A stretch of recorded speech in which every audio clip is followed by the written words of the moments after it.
بسم اللہ والصلاة والسلام علی رسول اللہ وعلی آلہ وصحبہ ومن ولا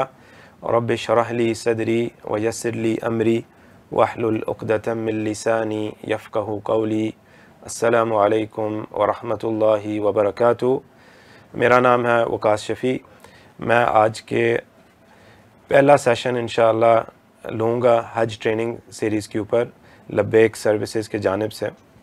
ہمارا جو پہلا سیشن ہے وہ ہے ابراہیم علیہ السلام کی لیگسی کے حوالے سے، یعنی کہ ابراہیم علیہ السلام کا جو حج تھا وہ کیسا حج تھا، ان کا اطاعت کا حج تھا، قربانی کا حج تھا، اور ان کے حج کے اندر سے ہمیں کون کون سے اسباق جو ہیں ہمیں ملتے ہیں۔ اگر ہم دیکھتے ہیں آج کل کے حج کے دوران میں، آج کل کے دور کے اندر جو ہمارے ساتھی جو حج پہ جاتے ہیں، تو سوال ایک اٹھتا ہے کہ آج ہم حج کو کس نظر سے دیکھتے ہیں۔ تو اس کا جو سوال ہے، اس کا جو جواب ہے اس سوال کا، وہ ہمیں ملتا ہے جب ساتھی ہمارے حج سے واپس آتے ہیں اور ہم ان سے گفتگو کرتے ہیں اور ہم ان سے پوچھتے ہیں کہ آپ کا حج کیسا رہا، تو ہم کو سننے کو ملتا ہے کہ ہمارا جو حج ہے وہ بہت زیادہ اس میں ہمیں چیزیں نظر آئی جس سے ہمیں تکلیف پہنچی۔ اور سب سے پہلی کہانی یہاں سے شروع ہو جاتی ہے کہ ہمارے بھائی ہیں، دوست ہیں، وہ کہتے ہیں کہ میں حج پہ گیا لیکن فلاں جو ہے وہ مجھے رخصت کرنے نہیں آیا، وہ مجھے ملنے نہیں آیا، وہ بالکل بھول ہی گیا میرے بارے میں، تو میں تو سارے حج میں اس کے بارے میں ہی سوچتا رہا، یار یہ جو بھائی تھے یہ کیوں نہیں آئے مجھے ملنے۔ حالانکہ جو ہمارا حج ہے وہ خالصاً اللہ سبحانہ و تعالیٰ کی رضا کو حاصل کرنے کا نام ہے۔ دوسری چیز جو سننے میں آتی ہے وہ یہ ہے کہ اکثر جو ہم سنتے ہیں بھائیوں سے کہ جب ان کو پوچھا جاتا ہے کہ آپ کے کیا تصور تھے، کیا آپ نے سیکھا حج سے، لوگ کہتے ہیں یار وہ جو بسیں تھیں وہ بڑی لیٹ ہوگی، اور ایک بھی بس جو ہے وہ ٹائم پہ ہمیں نہیں ملی۔ اس کے بعد ہم سنتے ہیں کھانے کے بارے میں، کھانا جو ہے وہ بس ٹھیک تھا لیکن بہتر ہو سکتا تھا، اور بس وہ کیٹرنگ والا ماحول تھا اور یار مزہ نہیں ہے حج کے اندر۔ پھر ہم اس کے بعد سنتے ہیں کہ بھئی یار نیند کوئی مزے کی نہیں آئی، اور وہ ٹینٹ جو تھے، وہ خیمے جو تھے مینا کے اندر، اس کے اندر بہت زیادہ ایک افراتفری والا ماحول تھا، اور وہ نہ وہاں پہ پرائیویسی ہمیں ملی۔ اس کے بعد ہم سنتے ہیں کہ جی جو ٹوائلٹ وغیرہ بیت الخلاء کا جو نظام ہے وہ بہت صاف نہیں تھا، بہت لائنیں تھی وہاں پہ، اور بہت صبر وہاں پہ ضرورت تھی، اور مجھ سے وہ سنبھالا نہیں گیا۔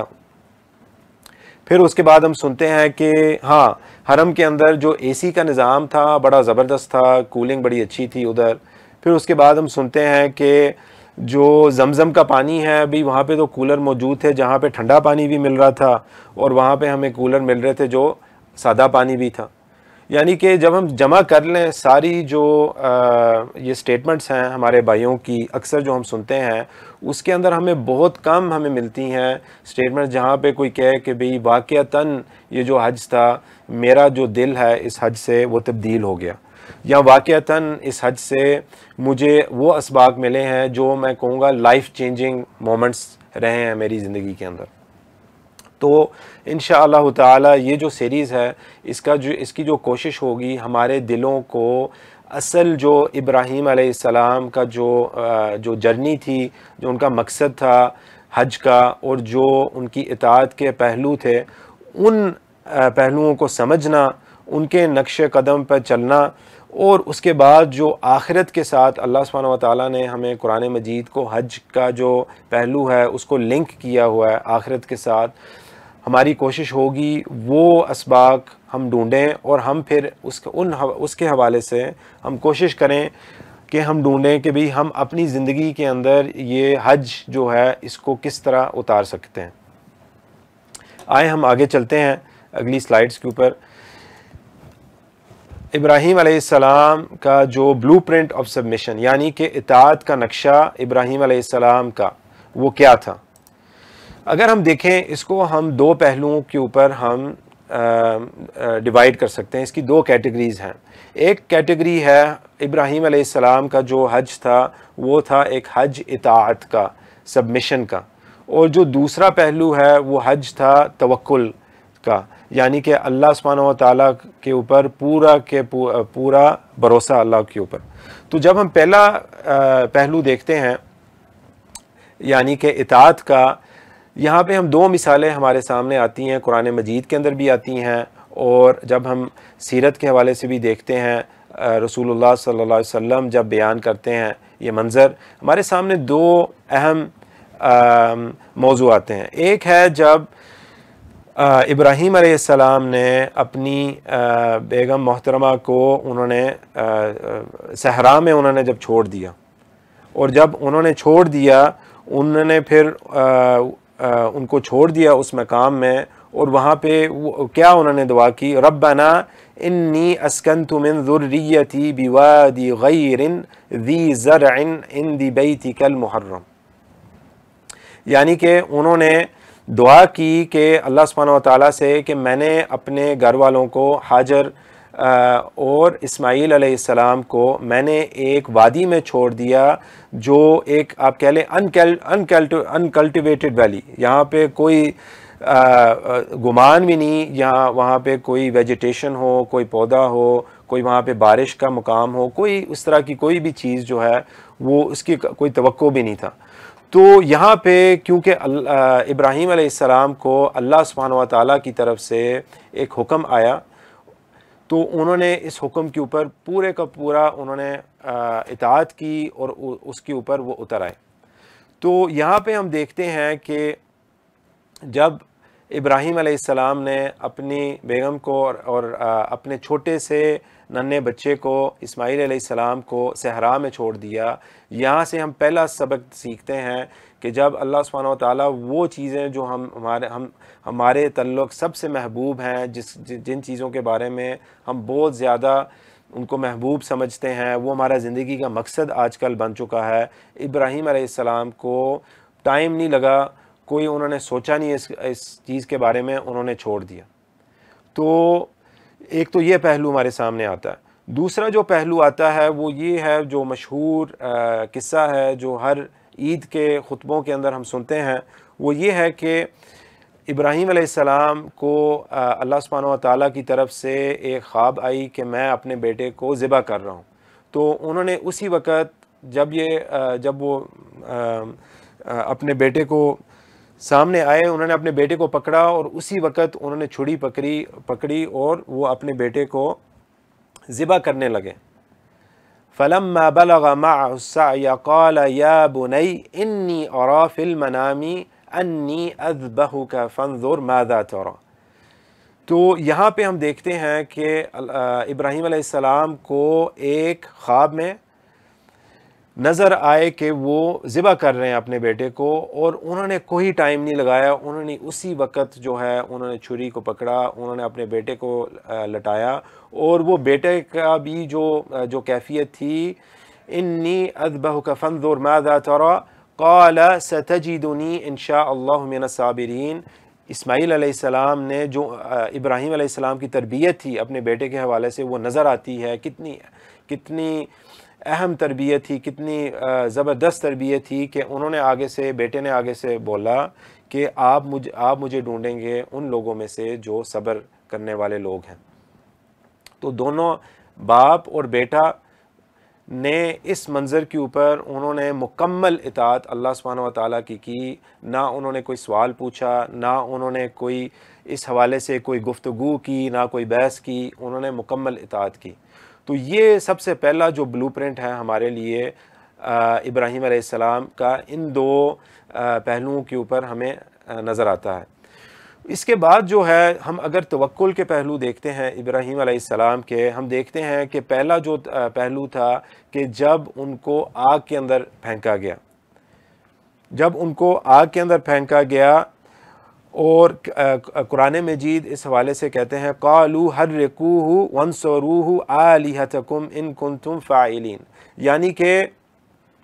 ان مشرکین نے انہوں نے کہا کہ اس کو جلا دو،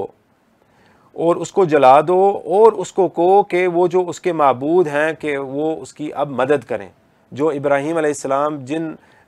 جس الہ کی، جس اللہ سبحانہ و تعالیٰ کی وہ دعوت دیتے تھے، وہی مشرکون اب وہ تانے کے طور پہ وہ کہتے اب اپنے خدا کو کہو کہ اب وہ آپ کو اس آگ سے بجھا لے۔ تو اللہ سبحانہ و تعالیٰ نے ان کی جو فرما بداری کو دیکھا، انہوں نے مکمل طور کے اوپر انہوں نے وہ معاملہ کیا کہ وہ بالکل اللہ سبحانہ و تعالیٰ کے اوپر انہوں نے یہ معاملہ چھوڑ دیا، وہ بے فکر ہو گئے، کوئی پریشانی نہیں تھی، کوئی خوف نہیں تھا ان کے دلوں کے اندر۔ انہوں نے کیا کیا، انہوں نے مکمل طور کے اوپر اللہ سبحانہ و تعالیٰ کی اطاعت کی، وہ آگ کے اندر جا کے کھڑے ہو گئے، اور اللہ سبحانہ و تعالیٰ نے ہمیں بتاتے ہیں اگلی والی آیت کے اندر ہی قُلْنَا يَا نَارُ كُونِي بَرْدًا وَسَلَامًا عَلَىٰ ابراہیم۔ تو اللہ سبحانہ و تعالیٰ نے اس آگ کو کہا کہ آپ ابراہیم علیہ السلام پر ٹھنڈک اور سلامتی والی ہو جا۔ تو جب ابراہیم علیہ السلام نے پورے کا پورا توکل اللہ سبحانہ و تعالیٰ پہ کیا، یعنی کہ انہوں نے اپنی طرف سے اسباب کو اختیار کیا، انہوں نے اللہ سبحانہ و تعالیٰ کے اوپر توکل رکھا، تو باقی جو معاملہ تھا وہ اللہ سبحانہ و تعالیٰ کے ہاتھ کے اندر تھا، اور اللہ نے آسانی والا معاملہ کیا۔ آخری جو قصہ ہے اس کے اندر جو ابراہیم علیہ السلام کی طرف سے ہم دیکھتے ہیں وہ یہ ہے کہ جب وہ اپنے لوگوں کے اندر وہ رہ رہے تھے، اور جب انہوں نے اپنے لوگوں کو دعوت دن رات انہوں نے دی، اپنے والد صاحب کو انہوں نے دعوت دی کہ یہ جو بت ہیں ان کی طرف سے جو وہ عبادت کرتے تھے کہ وہ رک جائیں اس عبادت کے اندر، تو ان کو آخر طور پہ ان کو وہاں سے بھگا دیا گیا۔ تو انہوں نے کیا کیا، انہوں نے وہاں سے پھر ہجرت کی اللہ سبحانہ و تعالیٰ کے لیے۔ اور یہاں پہ قرآن مجید کے اندر ہم دیکھتے ہیں کہ اللہ سبحانہ و تعالیٰ یہاں پہ کہتے ہیں انی مہاجرن الی ربی انہ هو العزیز الحکیم، کہ اللہ سبحانہ و تعالیٰ کہتے ہیں کہ یعنی کہ ابراہیم علیہ السلام کہتے ہیں کہ انی مہاجرون، کہ بے شک میں ہجرت کروں گا صرف اور صرف اللہ سبحانہ و تعالیٰ کے لیے۔ یعنی کہ انہوں نے اپنی نیت بالکل صاف کی، نہ ان کے دل کے اندر ایک غصہ تھا، نہ ان کے دل کے اندر ایک نا امید تھی اپنے لوگوں کے اندر۔ انہوں نے ایک نیت بنا لی تھی کہ اللہ سبحانہ و تعالیٰ کے لیے میں یہ ہجرت کر رہا ہوں، اور اللہ سبحانہ و تعالیٰ نے ان کو بہت زیادہ کامیابی عطا کی، جس کے حوالے سے ہم آگے انشاءاللہ دیکھتے ہیں۔ اب ہم دیکھتے ہیں کہ اب یہ جو مناظر ہیں اس کو ہم کس طریقے سے ہم لنک کرتے ہیں حج کے ساتھ۔ تو اب جو ہے انشاءاللہ ہم اگلے والے سیکشن کے اندر ہم دیکھیں گے کہ یہاں پہ جو 6 سے 7 جو مقام ہے حج کے، ہم ان کو کھولیں گے، اور ہم دیکھیں گے کہ ابراہیم علیہ السلام کا جو یہ اطاعت کا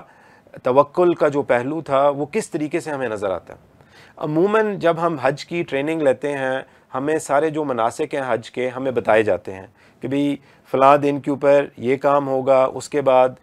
یعنی کہ آپ منی پہنچیں گے، منی کے بعد عرفات جائیں گے، اور وغیرہ وغیرہ جو پہلو ہیں وہ ہمیں بتائے جاتے ہیں۔ لیکن جہاں تک دل کی کیفیت ہے، جہاں تک ہمارے دل کے اندر جو دل کا جو انقلاب کہتے ہیں، اس کے حوالے سے بہت کم ہم سنتے ہیں۔ تو انشاءاللہ ہماری کوشش ہوگی اس سیشن کے اندر اللہ سبحانہ و تعالیٰ کی توفیق کے ساتھ کہ ہم ان پہلوؤں کو ہم ٹچ کریں، تاکہ ہمارے دلوں کے اندر بھی یہ پہلو اتر آئیں انشاءاللہ۔ پہلا والا جو پہلو ہے وہ طواف ہے۔ طواف جو ہے ہمیں عمرے میں بھی ہمیں ملتا ہے، ہمیں حج کے اندر بھی ملتا ہے، اور ہمیں نفلی طواف بھی ہمیں ملتے ہیں۔ تو اگر ہم یہاں پہ دیکھیں کہ کعبہ شریف جو ہے وہ صرف اور صرف ایک سٹرکچر نہیں ہے، وہ ایک گھر ہے جو ابراہیم علیہ السلام نے اپنے بیٹے اسماعیل علیہ السلام کے ساتھ اپنے ہاتھ کے ساتھ انہوں نے بنایا، اور اس کا مقصد یہ تھا کہ قیامت کے دن تک اللہ سبحانہ و تعالیٰ کی مکمل اطاعت کے لیے۔ یعنی کہ جب ہم وہ بیت اللہ کی طرف ہم دیکھیں اور ہم اپنی نظریں بیت اللہ شریف کی طرف ہم رکھیں، ہمارے دل کے اندر یہ بات اتر آئے کہ ابراہیم علیہ السلام نے اس گھر کو بنایا اپنے بیٹے کے ساتھ اسماعیل علیہ السلام، اور ان کی جو نیت تھی، ان کا جو مقصد تھا وہ یہ تھا کہ قیامت کے دن تک اللہ سبحانہ و تعالیٰ کی اطاعت ہو۔ جب ہم آگے دیکھتے ہیں کہ کسی وقت بھی آپ لائیو آپ دیکھیں گے کعبہ شریف کی ویڈیو، اور اس کے اندر آپ دیکھیں گے مکمل طور کے اوپر لوگ جو ہیں، مسلمان جو ہیں، حجاج جو ہیں، جو لوگ عمرے کے لیے گئے ہوئے ہیں، جو نفلی طواف کر رہے ہیں، مکمل طور کے اوپر ہمیں لوگ نظر آئیں گے جو یہاں پہ طواف کر رہے ہیں۔ تو اس کے ساتھ ساتھ اللہ سبحانہ و تعالیٰ ایک کثیر تعداد کے اندر فرشتوں کو بھیجتے ہیں، وہ فرشتے طواف کرتے ہیں، اور اس کے بعد وہ فرشتے دوبارہ نہیں طواف کرتے، اور اس طریقے سے یہ فرشتے آتے رہتے ہیں اور جاتے رہتے ہیں۔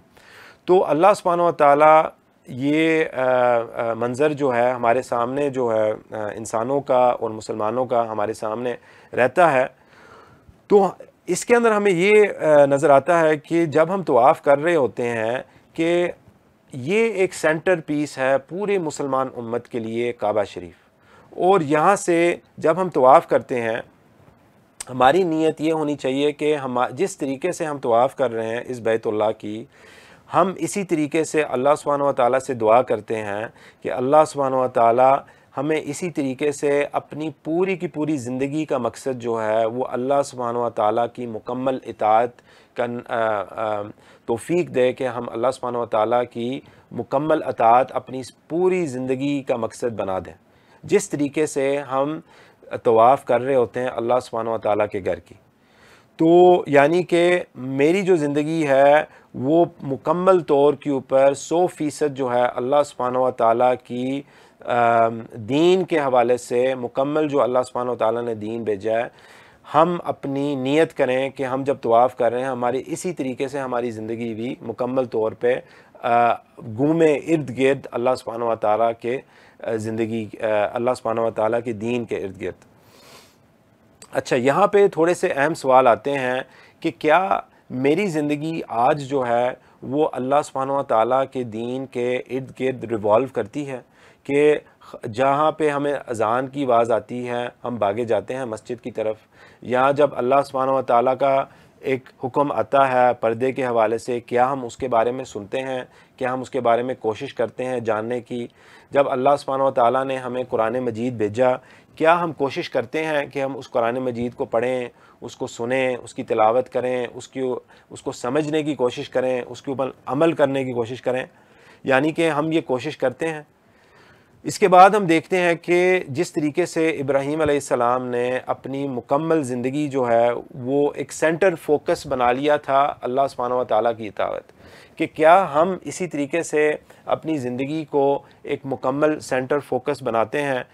اس دین کو، اس دین اسلام کو، یا ہم پک اینڈ چوز کرتے ہیں کہ بھی یہ والی چیز مجھے دین میں اچھی لگتی ہے، یہ والی چیز ذرا مشکل ہے، اس کو ابھی آپ رہنے دیں، یا ہم پھر رخصتیں ڈھونڈتے ہیں دین کے اندر،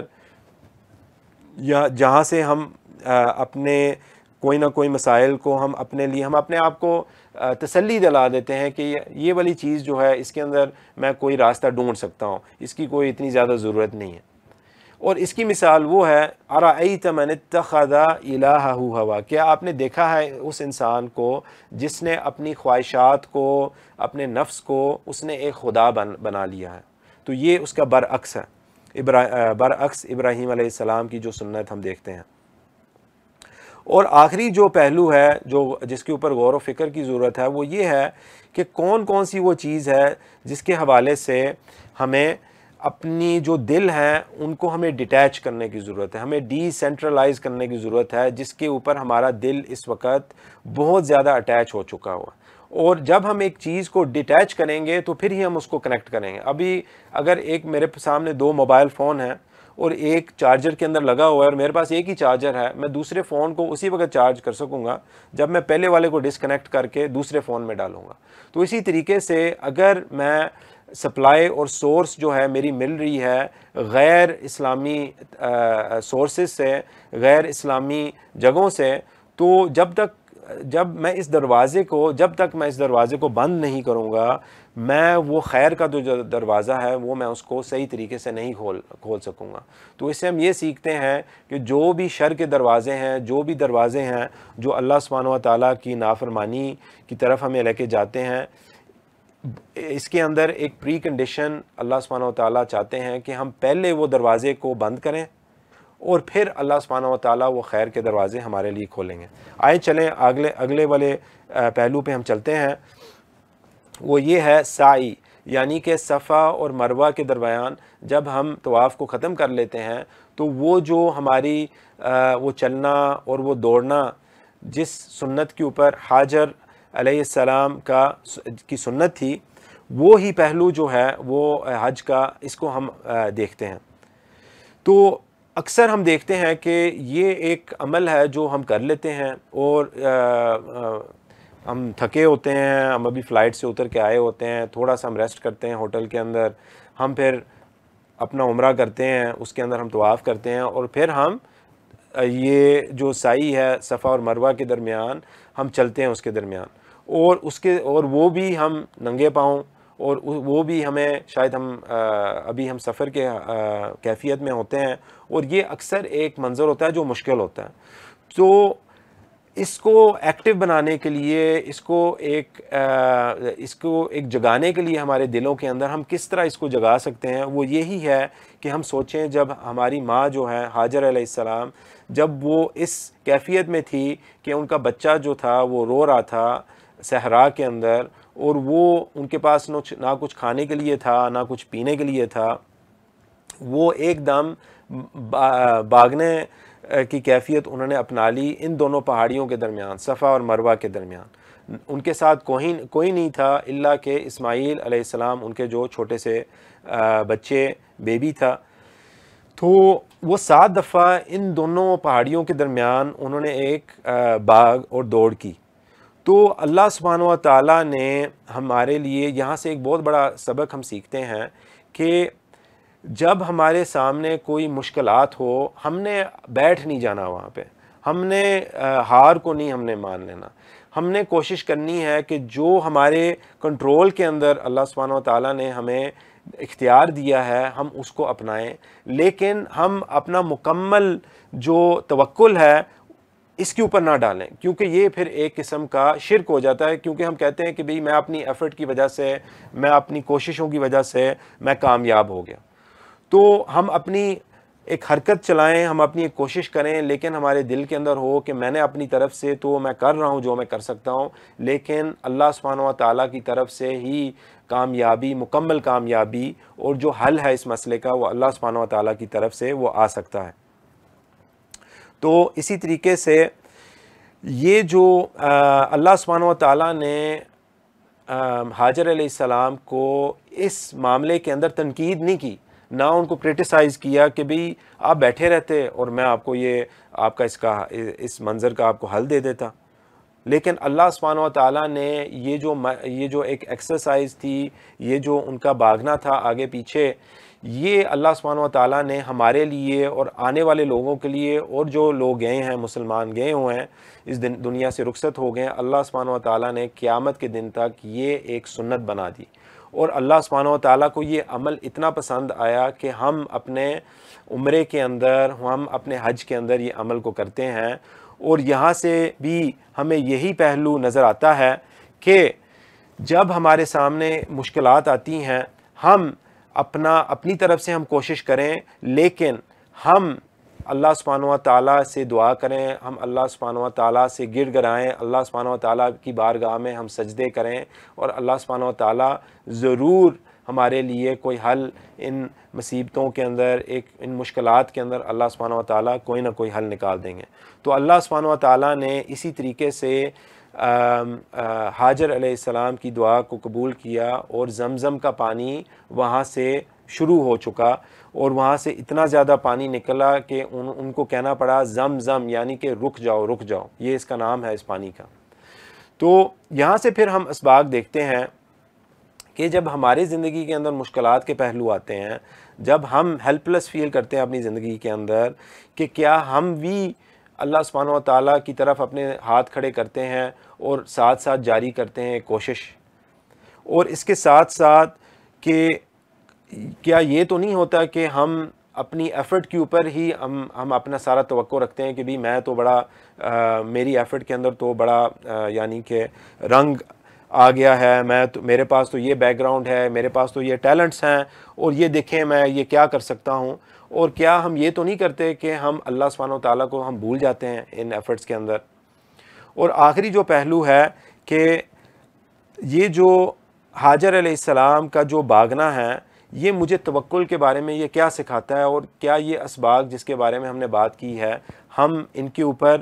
کوشش کرتے ہیں کہ ہم بھی اپنی زندگی جو ہے وہ اس طریقے سے توکل کو اپنی زندگی کے اندر لے کے آئیں. یہ چند اسباق ہیں جن کے حوالے سے جب ہم وہ صفا اور مروہ کے درمیان ہم بھاگ رہے ہیں، ہم چل رہے ہیں، تو ہم سوچیں اس کے بارے میں کہ کون کون سے پہلو ہیں ہماری زندگی کے اندر جہاں پہ توکل کے جو معاملات ہیں وہ بہت کمزور ہیں، اور کہاں پہ ہم بہتری لے کے آ سکتے ہیں اپنی زندگی کے اندر.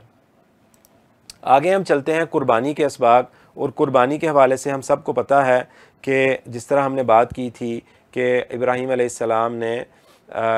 کو بتایا گیا اپنی خواب کے اندر کہ ابراہیم علیہ السلام کو بتایا گیا کہ اپنے بیٹے کو ذبح کریں. تو انہوں نے فوری طور کے اوپر سوچے بغیر، مشورہ کیے بغیر، ڈسکشن کیے بغیر، اس کے اوپر اللہ سبحانہ و تعالیٰ کے ساتھ کوئی دعا کیے بغیر انہوں نے فوری وہ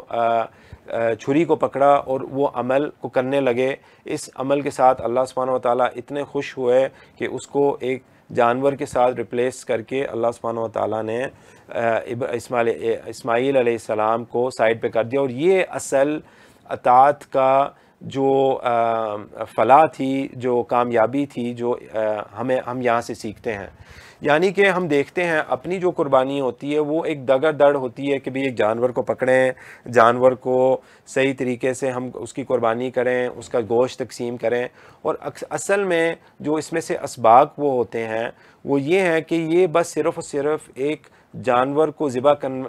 کرنے کا معاملہ نہیں ہے. یہ ایک معاملہ ہے کہ ہم سوچیں کہ ہماری زندگی کے اندر وہ کون کون سے اسماعیل علیہ السلام ہیں جو ہم نے پالے ہوئے ہیں، جو ان کو ہم چھوڑنا نہیں چاہتے، اور کون کون سی چیزیں ہیں جو بہت زیادہ ہماری ان کے ساتھ محبت ہے، بہت زیادہ اٹیچمنٹ ہے کہ اگر وہ ہم سے آپ کہہ لیں جو اگر ہم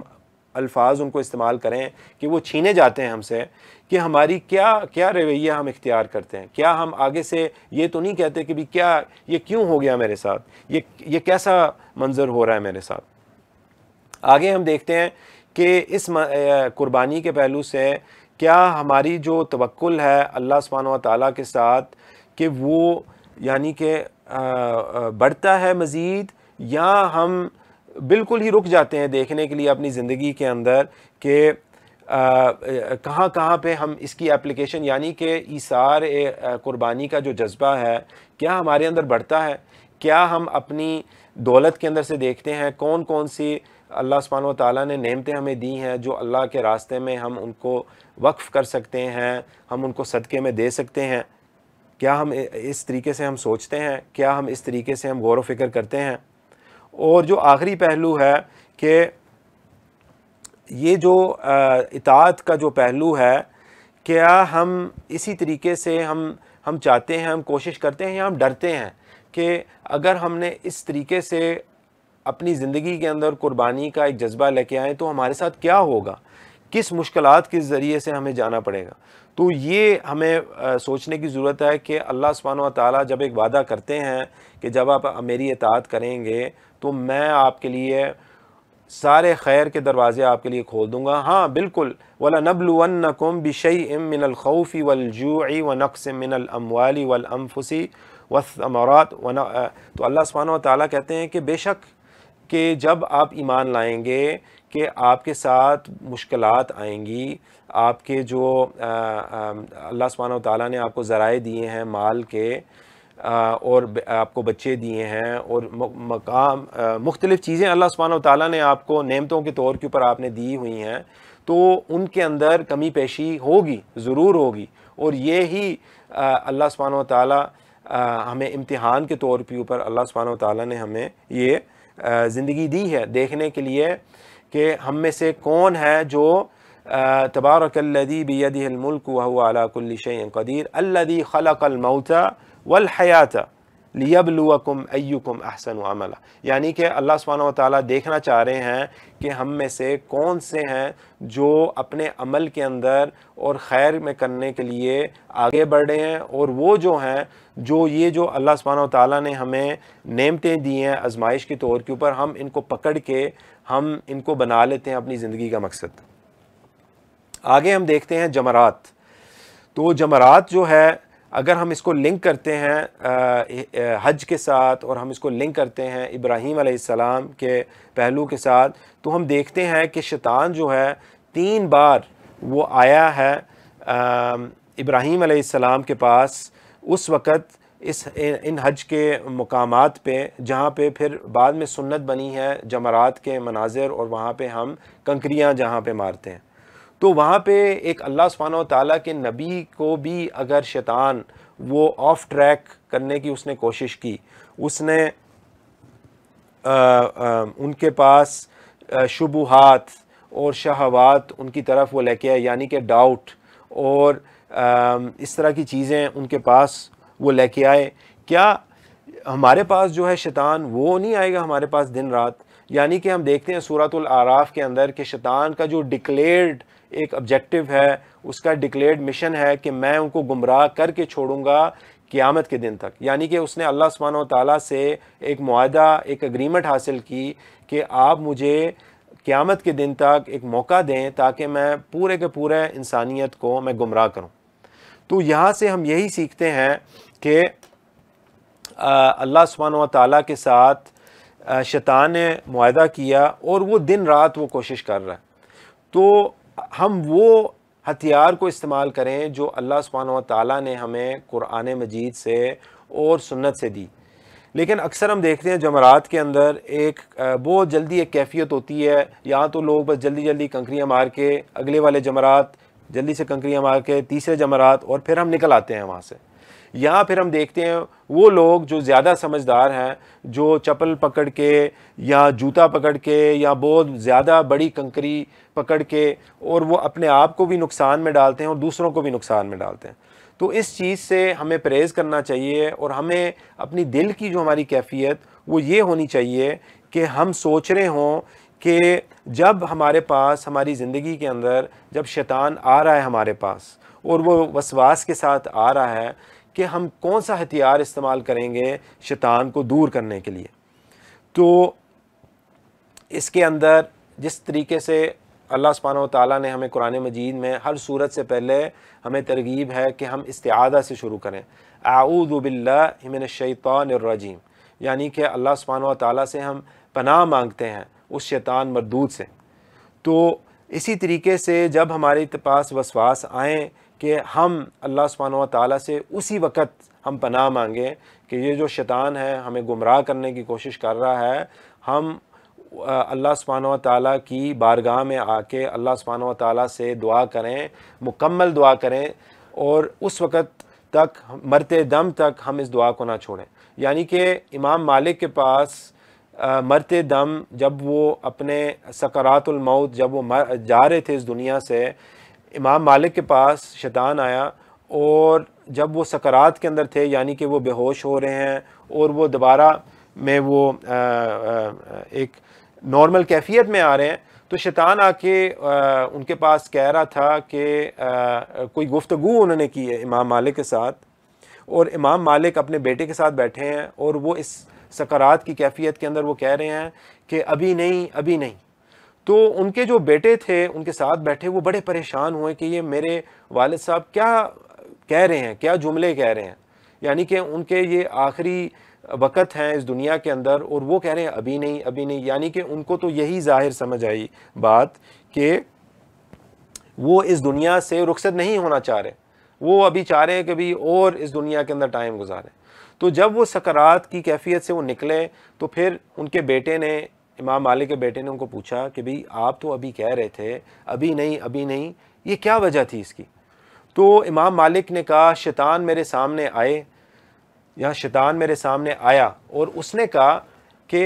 امام مالک تو میرے ہاتھ سے باہر نکل گیا ہے، آج تو جیت گیا ہے، تو فلاح پا گیا ہے، اور تو اس اس کے حوالے سے اس کے جواب میں امام مالک نے کہا تو بڑا دھوکے باز ہے، تو کوشش کر رہا ہے کہ میرے زبان سے نکل گیا، ہاں واقعتاً میں فلاں پا گیا ہوں، واقعتاً میں نے بڑی اچھی زندگی گزاری ہے، بڑی نیک زندگی گزاری ہے، تو چاہ رہا ہے کہ میں کسی طریقے سے یہ الفاظ میرے منہ سے نکل آئیں۔ تو اس کے جواب میں امام مالک کہتے ہیں ابھی نہیں، ابھی نہیں، یہ جو جنگ ہے میرے درمیان اور آپ کے درمیان، یہ جنگ ابھی ختم نہیں ہوئی۔ تو ہم اپنے آپ کو یہ سوال پوچھیں کہ جب ہمارے پاس شبہات، شہوات، جب ہمارے سامنے اس طرح کے ڈاؤٹ فل چیزیں ہمارے سامنے آتی ہیں، جب شیطان ہمارے سامنے یعنی کہ وہ مناظر ہمارے سامنے آتے ہیں جو گناہ والے پہلو ہیں، جو منکرات والی چیزیں ہیں، ہم اس کو کس طریقے سے ہم رسپانس ہمارا کیا ہوتا ہے؟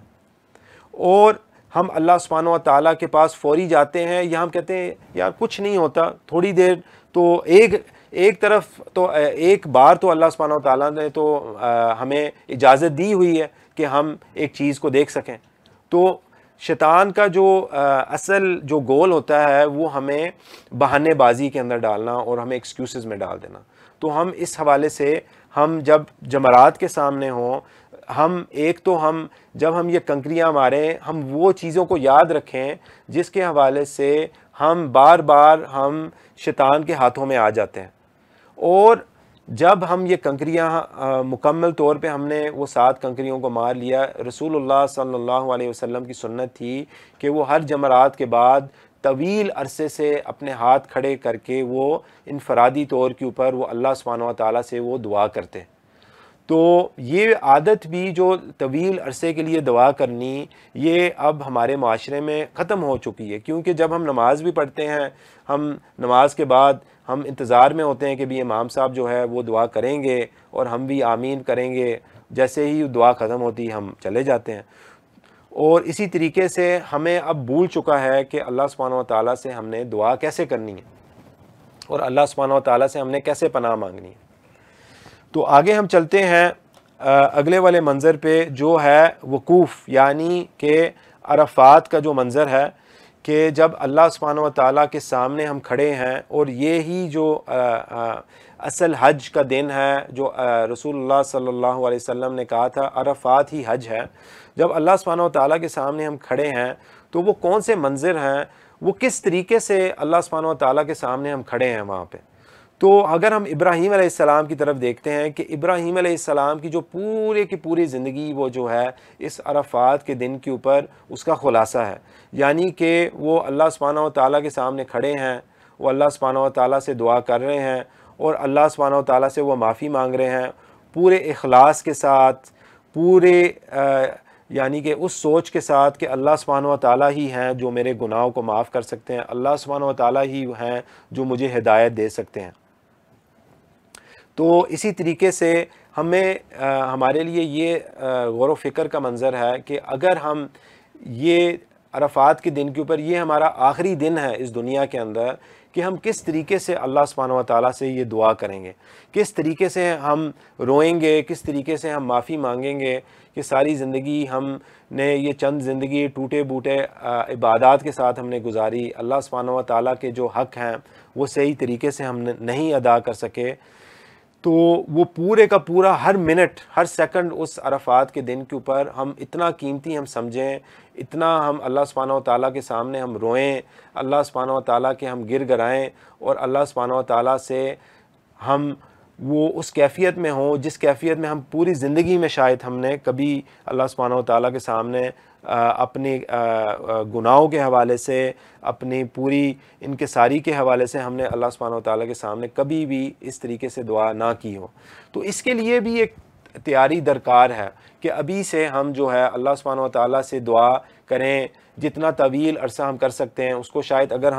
ہمارے پاس عادت نہیں ہے ہم اس کو 5 منٹ سے شروع کریں، پھر ہم اس کو 10 منٹ، پھر 15 منٹ، اور اسی طریقے سے ہم اپنی دعا کو لمبی کریں، اور ہم کوشش کریں کہ آخری جو اوقات ہوتے ہیں فجر سے پہلے ہم اٹھیں اور اللہ سبحانہ و تعالیٰ اس کیفیت کے اندر جہاں پہ کوئی ہمیں نہیں دیکھ رہا، اور ہم تنہائی کے اندر اللہ سبحانہ و تعالیٰ سے گر گرا کے ہم دعا کریں اور اللہ سبحانہ و تعالیٰ سے دعا کریں کہ اللہ سبحانہ و تعالیٰ ہمیں ایک توفیق دے کہ ہم کس طریقے سے اللہ سبحانہ و تعالیٰ سے مانگیں، اور اللہ سبحانہ و تعالیٰ ہمیں استطاعت دے، اللہ سبحانہ و تعالیٰ ہمیں توفیق دے کہ ہم واقعتاً اس عرفات کے دن کے اوپر ہم پہنچ سکیں۔ اور کیونکہ بہت سارے ساتھی ہوتے ہیں، ہر سال انہوں نے نیت بھی کی ہوتی ہے، چاہت بھی ہوتی ہے، استطاعت بھی ہوتی ہے، لیکن وہ محروم ہو جاتے ہیں اس عرفات کے دن سے، اس حج کے دن سے، کوئی صحت کی وجہ سے، کوئی ویزے کی وجہ سے، کوئی کام کی وجہ سے، اور ان کا جو سفر ہے وہ نہیں وہ ہوتا۔ تو ابھی سے ہم اللہ سبحانہ و تعالیٰ سے یہ دعا کریں۔ آگے ہم چلتے ہیں، مزدلفہ کا جو منظر ہے یہ جس طرح مناسک میں پڑھیں گے انشاءاللہ کہ عرفات کی مغرب کے بعد حجاج جو ہیں وہ چلتے ہیں مزدلفہ کی طرف، اور مزدلفہ کے اوپر ہم دیکھتے ہیں کہ مزدلفہ کے اوپر بالکل ایک خالی سی وادی ہے جہاں پہ سارے حجاج جو ہیں ایک رات وہاں پہ گزارتے ہیں، وہاں پہ اپنا بسترہ رکھتے ہیں، اور بالکل کوئی خیمے کی وہاں پہ نہ اجازت ہوتی ہے نہ گنجائش بھی ہوتی ہے، وہ بہت آباد جگہ ہوتی ہے اس وقت۔ آپ تصور کریں کہ کے سارے حجاج جو ہیں اس ہی چھوٹی سی پٹی کے اوپر انہوں نے اپنی رات گزارنی ہے ادھر۔ تو اب بات یہ ہوتی ہے کہ دیکھیں اس کی لوجسٹکس کے حوالے سے ہم بڑی بہترین ہم گدے وہاں پہ بچھاتے ہیں، بڑے ہم طریقہ کار اپناتے ہیں کہ ہم وہ جو روشنی کو بلاک کرنے کے لیے چیزیں ہم اپنے آنکھوں کے سامنے رکھیں گے، یا کوئی ہمیں دعوت دے گا پریکٹیکلی کہ ہم کوئی ایئر ڈیفینڈرز ہم رکھ لیں تاکہ ہمیں شور نہ ہو۔ لیکن وہ جو منظر تھا ابراہیم علیہ السلام کا وہ یہ تھا کہ ہم اپنی زندگی کو ایک بہت زیادہ لکشری والی جو منظر ہے اس کی طرف ہم نہ لے کے جائیں، یعنی کہ ہمارا جو اصل مقصد ہے کہ ایک دن ہمیں اتارا جائے گا ایک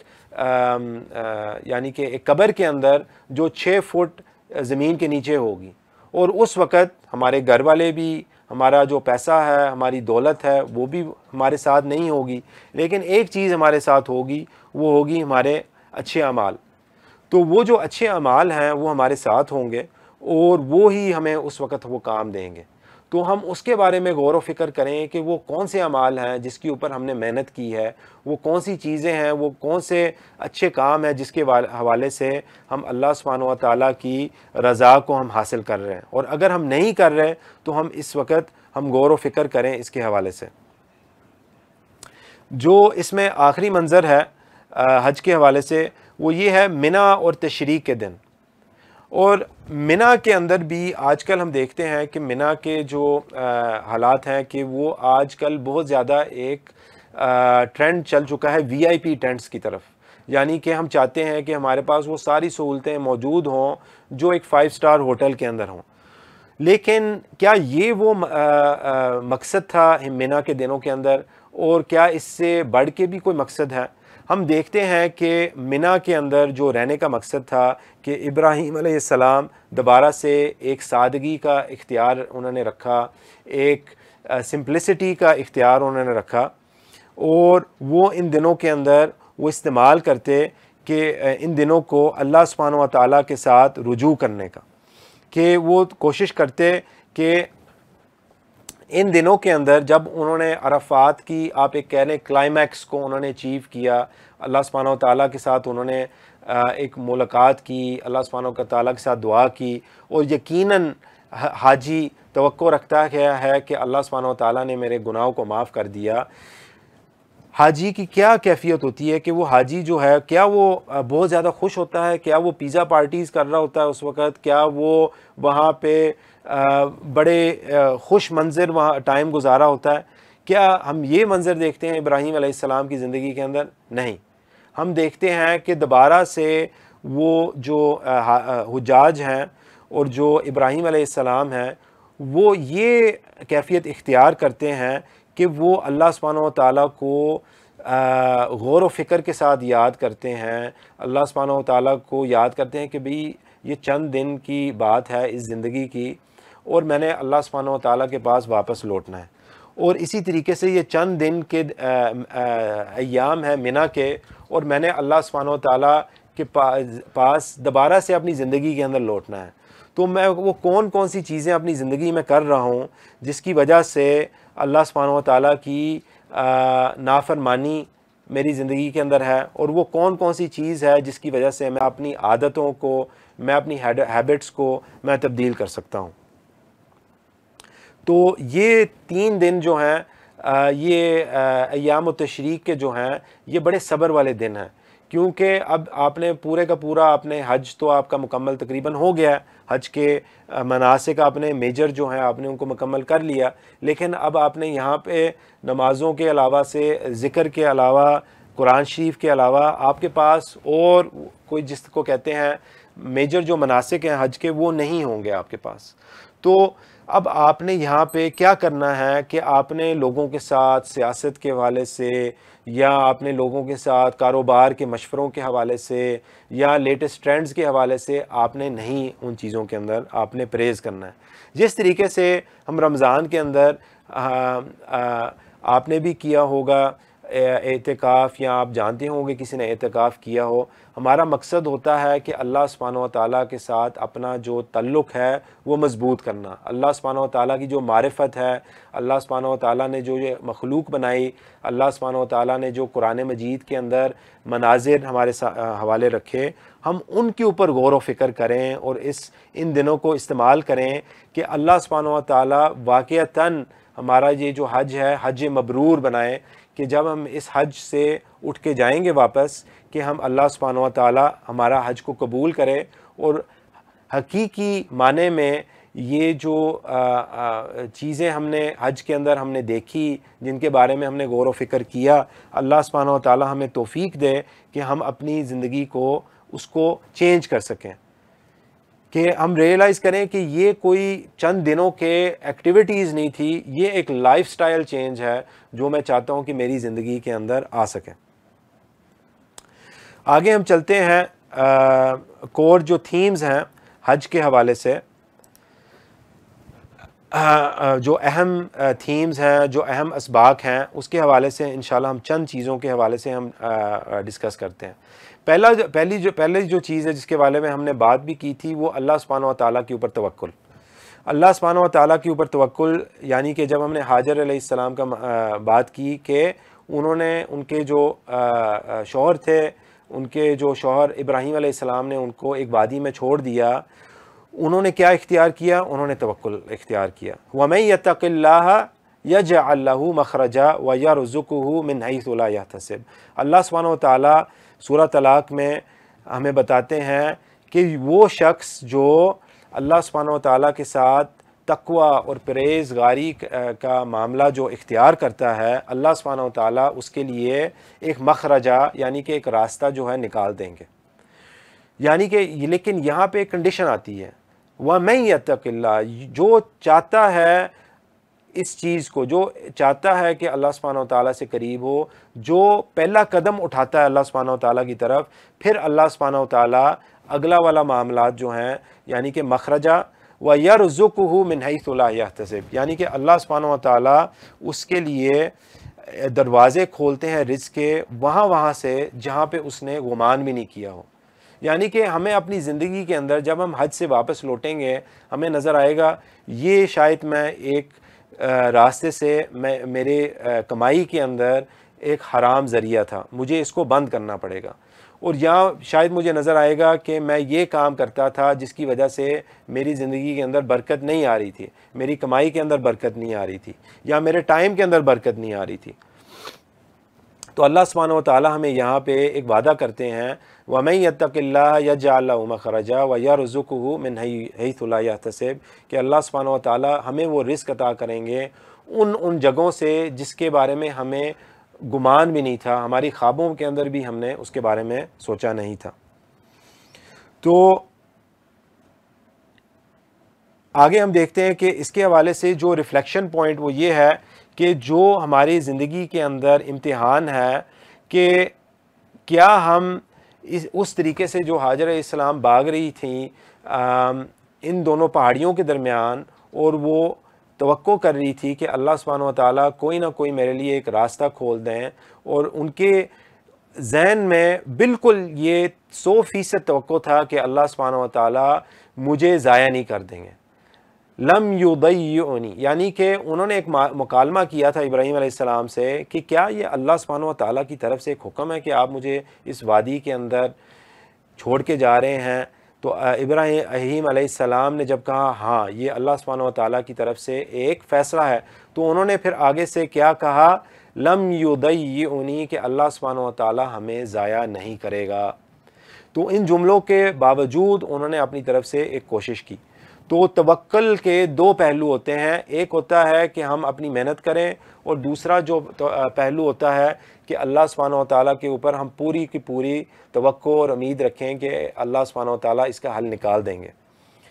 اس کا ایک اور پہلو جو آج کل ایک ایکسٹریم یہ ہے کہ ہم پورے کا پورا توقع جو ہے ہم اپنے اسباب کے اوپر، ہم اپنی ایفرٹس کے اوپر ہم رکھتے ہیں، یہ ایک قسم کا شرک ہے۔ اور دوسرا جو ایکسٹریم ہے، دوسرا جو پہلو ہے وہ یہ ہے کہ ہم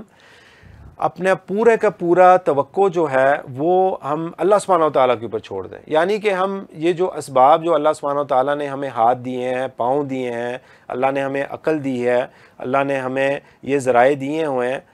تو ہم ان کے اوپر جب نہیں بالکل بھی کوشش کرتے اور ہم اس کو کہتے ہیں کہ بس ہو جائے گا، اللہ کر دے گا ہمارے لیے، تو یہ بھی ایک قسم کی گمراہی ہے۔ اور اس کو عمر رضی اللہ عنہ نے کہا تھا یہ تواکل والے لوگ ہیں، یعنی کہ الف کے ساتھ تواکل، توکل نہیں، تواکل، یعنی کہ یہ لوگ وہ ہیں جو مسجد کے اندر بیٹھے رہتے ہیں سارا دن، اور وہ کہتے ہیں کہ بھئی ہمیں ضرورت نہیں ہے کہ باہر جا کے ہم کمائی کریں، اللہ سبحانہ و تعالی ہمیں ہمارے ہاتھوں کے اندر رزق اتر آئے گی۔ تو جب عمر رضی اللہ عنہ جو ہمارے دوسرے خلیفہ تھے، انہوں نے کیا کہا؟ انہوں نے پھر ایک ڈنڈا پکڑا اور انہوں نے ان کو بھگا دیا، اور انہوں نے کہا اب میں آپ کو سمجھاتا ہوں کہ بھئی یہ رزق کہاں سے آئے گی۔ تو اسی طریقے سے انہوں نے کیا کیا؟ انہوں نے صحابہ کو بھی سکھایا کہ اللہ سبحانہ و تعالیٰ اس طریقے، یہ اللہ سبحانہ و تعالیٰ کی سنت نہیں ہے، آپ کو محنت کرنی پڑے گی۔ آگے ہم دیکھتے ہیں صبر کے جو پہلو ہیں۔ صبر کے پہلو دیکھیں، ہم دیکھیں گے حج جو ہے اس کے اندر واقعتاً ایک مشقت ہے، واقعتاً اس میں گرمی ہے، اس کے اندر بہت تعداد سے ساری دنیا سے مختلف مزاج کے لوگ، مختلف ثقافت کے لوگ، مسلمان جو ہیں جمع ہوتے ہیں، اور یہاں پہ یہ ایک ہالیڈے پوائنٹ نہیں ہے، یہ نہ کوئی ایک پکنک پوائنٹ ہے، یہ ہماری روح کے لیے ایک بڑا زبردست پہلو ہے ٹریننگ کا۔ اور لیکن ٹریننگ ہمیں اس وقت فائدہ دے گی جب ہم یہاں پہ صبر کریں گے، جب ہم اختیار کریں گے صبر۔ اور صبر وہ چیز ہے کہ صبر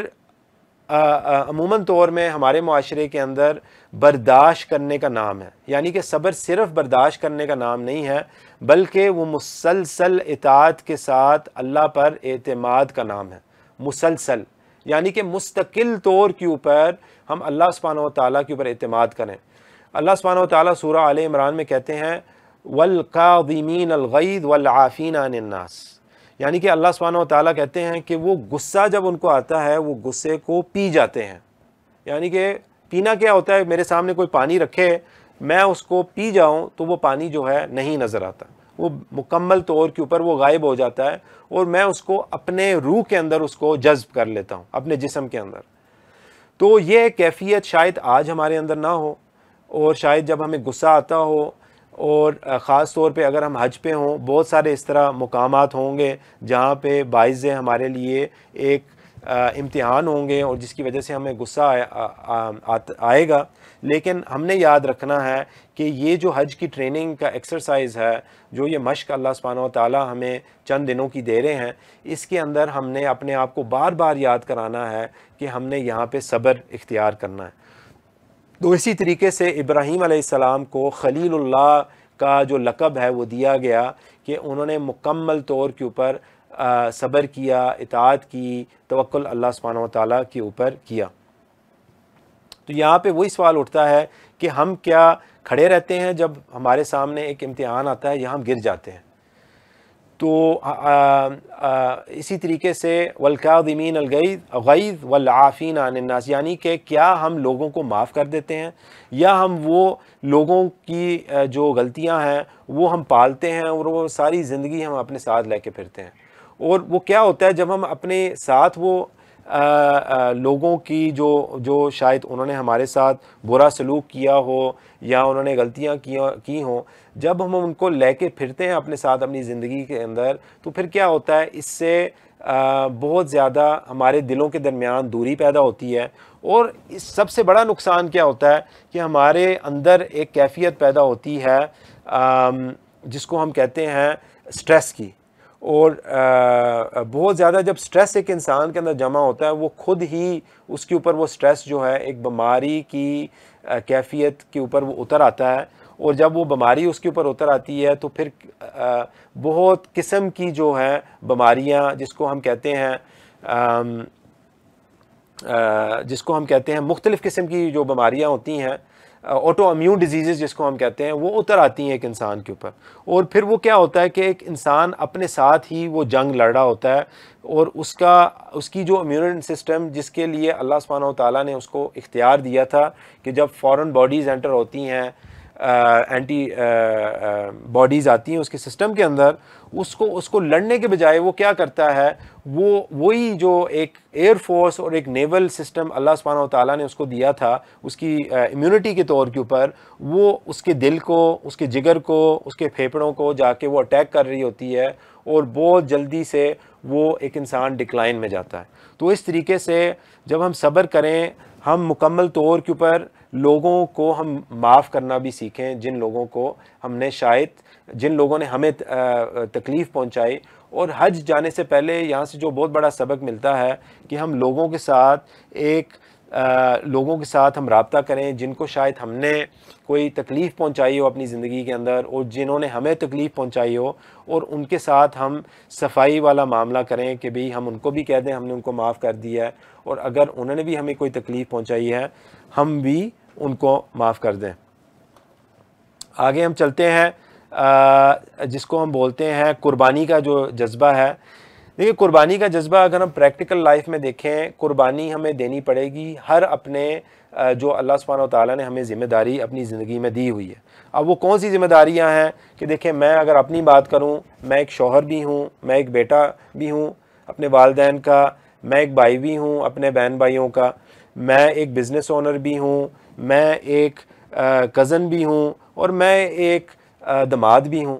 تو ان سب پہلوؤں کے اندر ہم نے دیکھنا ہے کہ ہم کہاں جو ہے ہم جو ایثار قربانی جو ہے وہ کہاں پہ ہم کر رہے ہیں، کہاں پہ ہم اختیار کر رہے ہیں۔ اور جب تک ہم ہر رول کے اندر ہم نہیں دیکھیں گے تو ہو سکتا ہے کہ ہم ایک رول کے اندر، یعنی کہ بزنس کے رول کے اندر میں کہوں گا کہ بھئی میں بڑا ایثار قربانی کا معاملہ کر رہا ہوں، لیکن جہاں پہ میری ایک رشتہ داری ہے ایز اے ہسبینڈ، وہاں پہ جو شوہر کی میری رشتہ داری ہے وہاں پہ میں کوئی بھی ایثار قربانی کا جذبہ نہیں دے رہا، یعنی کہ کمپرومائز ہو گیا یا اور کوئی معاملات ہو گئے۔ تو انشاءاللہ اس کو بھی ہم دیکھیں۔ آگے ہم چلتے ہیں اگلے والے پہلو کے اوپر جو ہے جس کو ہم کہتے ہیں دا سولز ریسیٹ بٹن، یعنی کہ اللہ سبحانہ و تعالی ہمیں ان دنوں کے اندر ایک تو عرفات کا پہلو ہے، اور عرفات کے اندر جب ہم کھڑے ہوتے ہیں، ہم کروڑوں لوگوں کے سامنے کے ساتھ ہم کھڑے ہوتے ہیں، اور وہ جو کروڑ لوگ ہیں وہ بھی ایک ہی انہوں نے لباس اپنایا ہوتا ہے، وہ احرام کا لباس ہوتا ہے، اس کے اوپر نہ کوئی برانڈنگ ہوتی ہے، نہ ہمیں پتہ چلتا ہے اس میں سویپر کون ہے، اس میں ملین ایئر کون ہے، کروڑ پتی کون ہے، ہمیں ان چیزوں کے بارے میں نہیں پتہ لگتا۔ تو ہمیں یاد یہاں پہ آتا ہے کہ اللہ سبحانہ و تعالیٰ کے ساتھ بھی ہم یہ والا معاملہ اختیار کریں کہ نہ اس دن کے اوپر، قیامت کے دن کے اوپر، نہ مال کام آئے گا، نہ دولت کام آئے گی، نہ پیسہ کام آئے گا، نہ بڑے بڑے محل، نہ بڑی بڑی گاڑیاں۔ اللہ سبحانہ و تعالیٰ کے سامنے یا ایھا الذین آمنوا توبوا الی اللہ توبۃ نصوحا والا معاملہ کام آئے گا کہ ہم اللہ سبحانہ و تعالیٰ سے مکمل طور کے اوپر ہم اللہ سبحانہ و تعالیٰ سے توبہ کریں، اللہ سبحانہ و تعالیٰ سے ہم گڑ گڑا کے دوبارہ دوبارہ اللہ سبحانہ و تعالیٰ سے ہم دعا کریں کہ جو بھی ہم نے گناہ کیے ہیں ہم ان کو نام سے پکاریں کہ اس دن کے اوپر یہ کیفیت تھی میری، یہ میں نے گناہ کیا، یا اللہ تو ہی معاف کر سکتا ہے تو تو ہی معاف مجھے کر دے۔ تو یہ ایک بہت بڑا ہمارے لیے ایک سبق ہے کہ ہم کبھی کبھار دیکھتے ہیں ایک ڈیوائس جب وہ خراب ہو جاتی ہے اس کے اوپر مینوفیکچرر نے اندر ایک ریسیٹ کا بٹن دیا ہوتا ہے، جب وہ ریسیٹ کے بٹن کو دباتے ہیں وہ چیز جو نہیں ریسیٹ ہو رہی ہوتی وہ دوبارہ سے ڈیوائس ریفریش ہو کے وہ دوبارہ سے نئی ہو جاتی ہے۔ تو اسی طریقے سے جب حجاج واپس لوٹتے ہیں حج سے وہ کس طریقے میں ہوتے ہیں؟ وہ اسی طریقے میں ہوتے ہیں جس دن ان کی ماں نے ان کو پیدا کیا تھا، یعنی کہ کسی قسم کا گناہ کبیرہ صغیرہ گناہ ان کے اندر نہیں ہوتا۔ تو آگے ہم چلتے ہیں، یعنی کہ ایک جذبہ جو ہے کمٹمنٹ کا، جس کو ہم بولتے ہیں لائف لانگ اوبیڈینس، یعنی کہ حج کے اندر تو ٹھیک ہے وہ اس ماحول میں ہوتے ہیں، اس کیفیت میں ہوتے ہیں کہ ہم اللہ سبحانہ و تعالیٰ کی اطاعت کر رہے ہوتے ہیں اور ہم نے اپنے ساتھ ہم بڑے صبر میں ہوتے ہیں، لیکن ہم نے کیا کوشش کرنی ہے کہ ہم پورے کے پورے زندگی کے اندر یہ کیفیت ہم لے کے آ جائیں۔ وَجَعَلْنَا مُسْلِمَيْنِ لَكَ وَمِن ذُرِّيَّتِنَا أُمَّةً مُسْلِمَةً لَكَ، یعنی کہ اللہ سبحانہ و تعالیٰ سے ہم دعا کرتے ہیں کہ اللہ سبحانہ و تعالیٰ ہمیں پورے کے پورے مسلمان اللہ سبحانہ و تعالیٰ ہمیں بنا دیں، کہ ہم پورے کے پورے مسلمان ہو جائیں۔ یہ نہ ہو کہ ہم ایک چیز کو ہم پسند کرتے ہیں اور ایک چیز کو ہم کہتے ہیں یار یہ والی چیز مجھے ذرا مشکل لگتی ہے، یا یہ چیز مجھے پورے کی پورے سمجھ نہیں آتی، یا مجھے سینس نہیں بنتی، اس کے حوالے سے میں اس چیز کو چھوڑ دیتا ہوں۔ تو یہاں پہ ہم ساتھ دعا کرتے ہیں کہ اللہ سبحانہ و تعالیٰ ہماری جو خاندان ہے اللہ سبحانہ و تعالیٰ اس کو بھی اسی راستے کے اوپر لگا دے۔ تو حضرت ابراہیم علیہ السلام نے ہمیشہ بندگی کے حالات میں جینا اور مرنا چاہا تھا، یہ کامل مسلمان ہے۔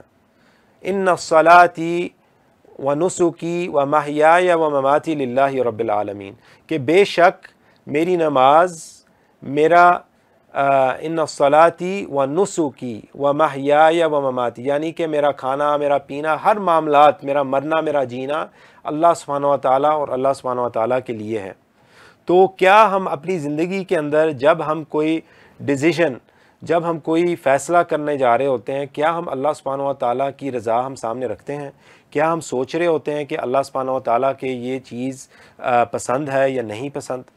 تو ہم کوشش کریں کہ ہم حج کے بعد جو ہماری زندگی ہو اور حج کی تیاری سے پہلے ہم سوچ رہے ہوں کہ بھئی یہ جو ہم کام کرنے لگے ہیں یہ اللہ سبحانہ و تعالیٰ کی رضا میں ہے یا یہ اللہ سبحانہ و تعالیٰ کی نافرمانی میں آتے ہیں یہ کام۔ تو یہاں پہ سمری کے طور کے اوپر ہم دیکھتے ہیں کہ آرام چیزوں کو چھوڑنا، یعنی کہ کمفرٹس کو چھوڑنا، اس کا کیا لیسن ہم سیکھتے ہیں؟ وہ مکمل اطاعت ہے۔ ہم دیکھتے ہیں سائی کے اندر، یعنی کہ صفا مروہ کے درمیان کیا ہم سیکھتے ہیں کہ آزمائش میں اللہ پر بھروسہ۔ عرفات کے میدان کے اوپر ہم کیا سیکھتے ہیں؟ روحانی تجدید، یعنی کہ ایک نئی زندگی ہماری شروع ہو۔ اس کے بعد ہم دیکھتے ہیں قربانی کے اندر کیا ہم دیکھتے ہیں کہ ایثار قربانی، اور جمرات کے اندر رمی کو جب ہم وہ جو 3 جمرات اللہ سبحانہ و تعالیٰ نے ہمیں سنت کے طور پہ دیے ہیں، ہم اس پہ کیا سوچتے ہیں؟ نفس پر قربانی۔ اور آخری جو پہلو ہے طواف کا، ہمیں کیا سوچنا چاہیے؟ کون سی تھیم ہے، کون سا اسباق ہمارے ذہن میں ہونا چاہیے؟ وہ یہ ہے کہ اپنی زندگی کا مرکز کو اللہ سبحانہ و تعالیٰ ہم بنائیں۔ تو یہ چند پہلو تھے اس کے حوالے سے۔ اب ہم جلدی سے انشاءاللہ ہم دیکھتے ہیں کہ کون کون سی چیزیں جو ہیں ہم ابھی سے ہم کر سکتے ہیں اپنی حج کی تیاری کے حوالے سے۔ تو پہلی چیز ہے کہ ہم ایک مائنڈ سیٹ جو ہے سبمیشن والا بنائیں، یعنی کہ اگر نماز کا ٹائم ہو چکا ہے اور ایون میں بہت بیزی ہوں، میں کوئی کام میں پھنسا ہوں، میں اس کام کو چھوڑ دوں اور میں فوری طور پہ نماز کی ادائیگی کی طرف جاؤں۔ اگر میں کسی کے ساتھ یعنی کہ جھگڑا ہو گیا میرے کسی کے ساتھ، میں خاموشی اختیار کروں، میں چپ رہوں اور میں اس لڑائی میں نہ جاؤں۔ اور اگر کوئی شہوات میرے سامنے آ جائے، کوئی چیز مجھے ٹیمپٹ کر رہی ہے، کوئی چیز مجھے کوئی حرام چیز اپنی طرف میں مجھے لے کے جا رہی ہے، میں سوچے بغیر اپنا منہ پھیر کے میں دوسرا راستہ اختیار کر لوں۔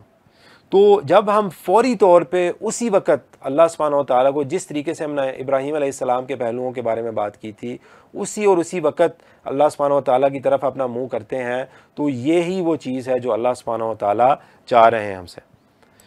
دوسرا جو پوائنٹ ہے کہ آج سے ہی ہم چھوٹی سی چیزوں کے اوپر ہم کوشش کریں کہ ہم اللہ سبحانہ و تعالیٰ کے ساتھ توکل والا معاملہ کریں، کہ جب ہمارے دماغ میں شیطان وسواس لے کے آتا ہے کہ بھئی اس مہینے کیا واقعی آپ کے پاس پیسے ہوں گے کہ آپ اپنے گھر والوں کو اپنی ضروریات اور جو بھی معاملات ہیں ان کو پورا کر سکیں گے، کہ آپ یہ کر سکیں گے، تو آپ کے اندر جو ایک دن رات ایک کیفیت آپ کے اندر ہے کہ بھئی یہ میں کر سکتا ہوں یا نہیں کر سکتا، تو یہ نہیں ہونی چاہیے۔ اور آگے ہم دیکھتے ہیں کہ بھئی جب ہم دعا کر لیتے ہیں اور شیطان ہمارے پاس آتا ہے کہ بھئی آپ کی تو دعا قبول نہیں ہوئی، تو اس حوالے سے جب ہمارے ذہن کے اندر ایک ڈاؤٹ ڈال رہا ہوتا ہے کہ ہم کس طریقے سے اس کو رسپونڈ کرتے ہیں۔ اور اگر کوئی اللہ سبحانہ و تعالیٰ ہمارے زندگی کے اندر کوئی اس طرح معاملات ہوتے ہیں کہ کوئی ہمارے رشتہ داروں کے اندر اس دنیا سے وہ رخصت ہو گیا ہے اور یا کوئی مشکل معاملات آئے ہیں، تو کیا ہم آگے سے سوال اٹھاتے ہیں کہ بھئی یہ کیوں ہمارے ساتھ ہوا، یہ کیسے ہوا، یا پھر ہم کہیں گے کہ یا اللہ سبحانہ و تعالیٰ میں آپ کے اندر پورا بھروسہ کرتا ہوں، پورا توکل رکھتا ہوں، مجھے اس چیز کے اندر سمجھ نہیں آ رہی، لیکن مجھے پتہ ہے کہ آپ مکروا ومکر اللہ واللہ خیر الماکرین، یعنی کہ اللہ سبحانہ و تعالیٰ سب سے بیسٹ پلانرز میں سے ہیں۔ تو آپ یہ بھی یاد رکھیں، میں بھی یہ یاد رکھوں کہ حاجر علیہ السلام کو وہ پانی نہیں نظر آیا، اور زمزم کا پانی نہیں ان کو نظر آیا تھا، نہیں ملا تھا، حالانکہ آؤٹ کم انکلیئر تھا، لیکن انہوں نے اپنی طرف سے وہ پوری کی پوری محنت کی اور اللہ سبحانہ و تعالیٰ کے اوپر انہوں نے توکل رکھا۔ اور تیسرا جو مائنڈ سیٹ وہ یہ ہے کہ جب ہمارے سامنے کوئی مشکلات آئیں، کوئی ڈیفیکلٹیز آئیں، کہ ہم یاد رکھیں کہ یہ جو مائنڈ سیٹ ہے یہ ایک اللہ سبحانہ و تعالیٰ کی طرف سے عذاب نہیں ہے۔ جب ہمارے پاس کوئی مشکلات ہماری زندگی میں آئیں، ہمارے معاشرہ ہمیں یہ بتاتا ہے کہ یہ اللہ سبحانہ و تعالیٰ کی طرف سے عذاب آ رہا ہے ہماری زندگی کے اندر، حالانکہ ہم اس مائنڈ سیٹ کے اس چیز کو سوچیں کہ اللہ سبحانہ و تعالیٰ کی طرف سے امتحان ہے، مجھے صبر کرنے کی ضرورت ہے، اللہ سبحانہ و تعالیٰ کے اوپر توکل کرنے کی ضرورت ہے، یہی میرا ٹریننگ گراؤنڈ ہے زندگی کا۔ تو جب میں اس امتحان کو پاس کروں گا تو اللہ سبحانہ و تعالیٰ میرے لیے یہ زندگی واقعتاً آسان بنائیں گے، اور میرے جو آگے والے مراحل ہیں آخرت کے اور سکرات الموت اور برزخ کے، اللہ سبحانہ و تعالیٰ وہ آسانی کریں گے۔ اور ہماری دعا ہونی چاہیے کہ یا اللہ ہماری زندگی کو یعنی کہ ایک مقصد والی زندگی بنا، اور ایک زندگی جس کے اندر میرے لیے ایک انقلاب آ سکے۔ آمین۔ اللہ سبحانہ و تعالیٰ کے ساتھ آگے ہم جو ہمارا مائنڈ سیٹ ہونا چاہیے، مائنڈ سیٹ کے حوالے سے کہ ہم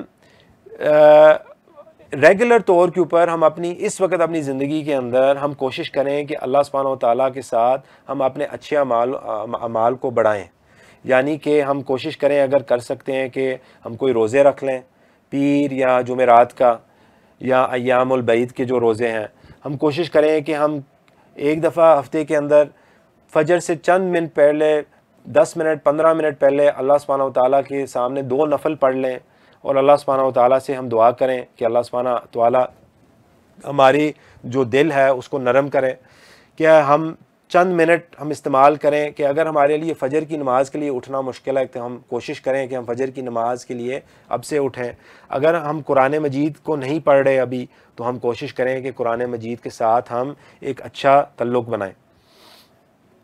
تو آپ اس طریقے سے سوچیں کہ جس طریقے سے جب آپ کی بیٹری جو ہے وہ 0% پہ ہونے والی ہے، ہم انتظار نہیں کرتے کہ وہ بیٹری بالکل وہ ڈیڈ ہو جائے، اس سے پہلے ہی ہم چارجر ڈھونڈ رہے ہوتے ہیں اس فون کے اندر چارجنگ لے کے آنے کے لیے۔ اسی طریقے سے آپ آئیڈینٹیفائی کریں وہ اپرچونٹیز کو اپنی زندگی کے اندر جہاں پہ آپ ایثار قربانی لے کے آ سکتے ہیں۔ اب آپ کو پتہ ہے کہ آپ کے سامنے موبائل فون ہے اور آپ کے پاس 10-15 منٹ فری ہیں، تو میں یہاں پہ بیٹھ کے کسی سوشل میڈیا کے ایپ کے اوپر میں براؤزنگ کر سکتا ہوں، لیکن آپ کیا کرتے ہیں، آپ سوچتے ہیں کہ نہیں میں قرآن مجید کو کھولوں گا ترجمے کے ساتھ اور میں کوشش کروں گا کہ اللہ سبحانہ و تعالیٰ کی کتاب کو میں سمجھوں۔ آپ کو پتہ ہے کہ تہجد کے لیے اٹھنا مشکل ہے، آپ کو پتہ ہے کہ آپ کی نیند اس میں افیکٹ ہوگی، لیکن آپ وہ نیت رکھتے ہیں کہ ہاں میری نیت تو یہاں پہ مجھے قربانی دینی پڑے گی، لیکن جو میرا مکالمہ اللہ سبحانہ و تعالیٰ کے ساتھ ہوگا اس کے مقابلے میں اور کوئی چیز زندگی میں تو ہے ہی نہیں۔ اور جب میرا دل کر رہا ہے کہ رات کے ٹائم پہ میں کچھ دل کر رہا ہے کہ فلاں میں کھانا کھاؤں، کوئی لذیذ دار کھانا، اور میری خواہشات ہے کہ میں اس خواہشات کو روک کے میں اپنا پیسہ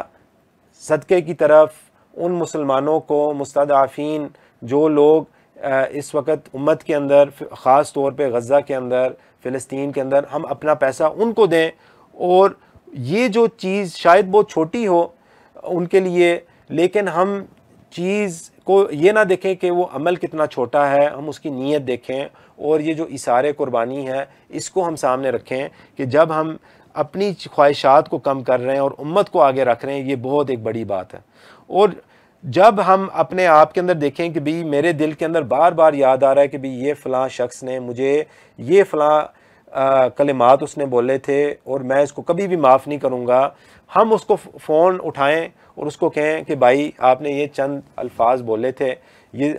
میرے دل کو لگے تھے اور بار بار میں اس کے بارے میں سوچتا ہوں، لیکن میں اللہ کی رضا کے لیے میں آپ کو آج معاف کرنا چاہتا ہوں۔ تو اسی طریقے سے ہم ابھی سے اپنے جو معاملات ہیں وہ کوشش کریں کہ وہ اللہ سبحانہ و تعالیٰ کے ساتھ وہ ہم ان کو سمیٹیں حج کو سے جانے سے پہلے۔ اور یہ جو آخری جملے ہیں اس کے ساتھ انشاءاللہ ہم اختتام کرتے ہیں کہ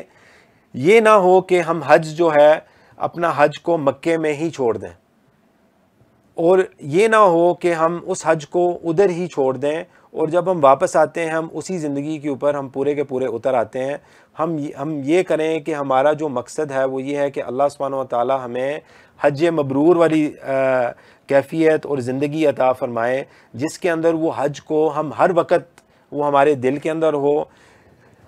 اگر ہم اپنے گھر میں ہوں یا ہم اپنے کچن میں ہوں یا لیونگ روم میں ہوں یا ہم اپنی میٹنگز میں ہوں، کام میں، وہ جو حج کی کیفیت ہمارے ساتھ مکمل طور پہ ہو۔ اور یہ ہی وہ ابراہیم علیہ السلام کا جو حج تھا جو ان کے ساتھ تھا، وہ مکمل اطاعت، وہ مکمل قربانی، وہ توکل اور اللہ سبحانہ و تعالیٰ کے اوپر بھروسہ کہ اللہ سبحانہ و تعالیٰ سے ہی ہم نے مانگنا ہے، اللہ سبحانہ و تعالیٰ سے ہی ہم نے توبہ کرنا ہے، اور اللہ سبحانہ و تعالیٰ کے دین کے اوپر ہی ہم نے مکمل اطاعت کرنی ہے۔ جو کچھ صحیح بیان ہوا آج کے درس کے اندر، اللہ سبحانہ و تعالیٰ اس کو قبول کرے، اور جو کچھ میرے منہ سے نکل آیا جو غلط تھا وہ میری طرف سے یا شیطان کی طرف سے تھا، تو اللہ سبحانہ و تعالیٰ اس کو معاف کر دے، اور اللہ سبحانہ و تعالیٰ مجھے بھی اور آپ کو بھی توفیق دے کہ ہم کو حج کی توفیق دے، اور وہ والا حج جس کے اندر ہماری زندگی مکمل طور کے اوپر اس کے اندر ایک انقلاب ہو سکے۔ اقول قولی ھذا استغفر اللہ لی ولکم فاستغفروہ انہ هو الغفور الرحیم۔ سبحانک اللہم وبحمدک اشہد ان لا الہ الا انت استغفرک واتوب الیک۔ السلام علیکم ورحمۃ اللہ وبرکاتہ۔